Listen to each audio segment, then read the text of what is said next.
राधे राधे दोस्तों, आइए कार्तिक मास महत्तम अध्याय 9 शुरू करते हैं।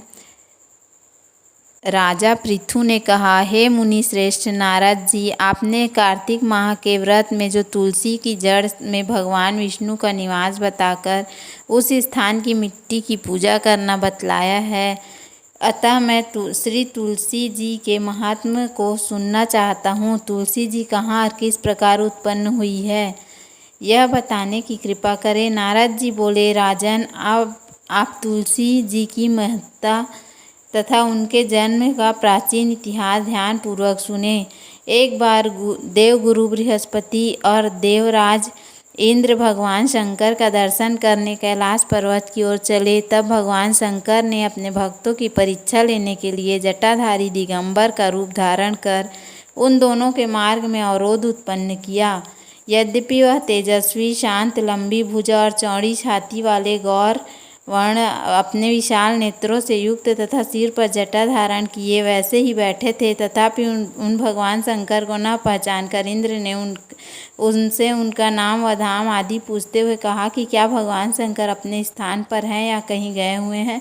इस पर तपस्वी रूप भगवान शिव कुछ नहीं बोले। इंद्र को अपने त्रिलोकीनाथ होने का गर्व था। उसी अहंकार के प्रभाव से वह चुप किस प्रकार रह सकता था। उसने क्रोधित होते हुए तपस्वी को घूर कर कहा, अरे, मैंने तुझसे कुछ पूछा है और तू इसका उत्तर भी नहीं देता। मैं अभी तुझ पर वज्र का प्रहार करता हूँ, फिर देखता हूँ कि कौन तुझ दुर्मति की रक्षा करता है। इस प्रकार कहकर जैसे इंद्र उस जटाधारी दिगंबर को मारने के लिए हाथ में वज्र लिया, वैसे ही भगवान शिव ने वज्र सहित इंद्र का हाथ स्तंभित कर दिया और विकराल नेत्र कर उन्हें देखा।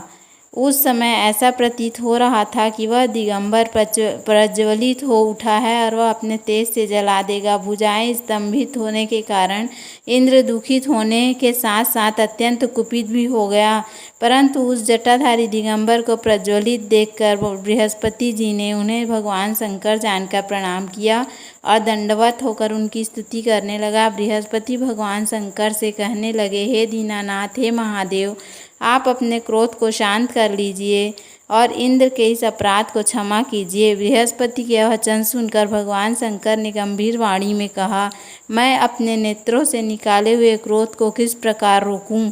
तब बृहस्पति ने कहा, भगवान, आप अपना भक्त वत्सल नाम सार्थक करते हुए अपने भक्तों पर दया कीजिए। आप अपने इस तेज को अन्यत्र स्थापित कीजिए और इंद्र का उद्धार कीजिए। तब भगवान शंकर ने गुरु बृहस्पति से बोले, मैं तुम्हारी स्तुति से अत्यंत प्रसन्न हूँ। तुमने इंद्र को जीवन दान दिलवाया है। मुझे विश्वास है कि मेरे नेत्रों की अग्नि अब इंद्र को पीड़ित नहीं करेगी। बृहस्पति से इस प्रकार कहकर भगवान शिव ने अपने मस्तक से निकाले हुए अग्निमय तेज को अपने हाथों में ले लिया और फिर उसे क्षीर सागर में डाल दिया। तत्पश्चात भगवान शंकर अंतर ध्यान हो गए। इस प्रकार जिसको जो जानने की कामना थी उसे जानकर इंद्र तथा बृहस्पति अपने अपने स्थान को चले गए। बोलो श्री कृष्ण भगवान की जय। उम्मीद है आपको हमारा वीडियो पसंद आया होगा। यदि हमारा वीडियो पसंद आया तो वीडियो को लाइक करें, चैनल को सब्सक्राइब करें और आगे की कथा के लिए हमारे चैनल को सब्सक्राइब करें। धन्यवाद। राधे राधे।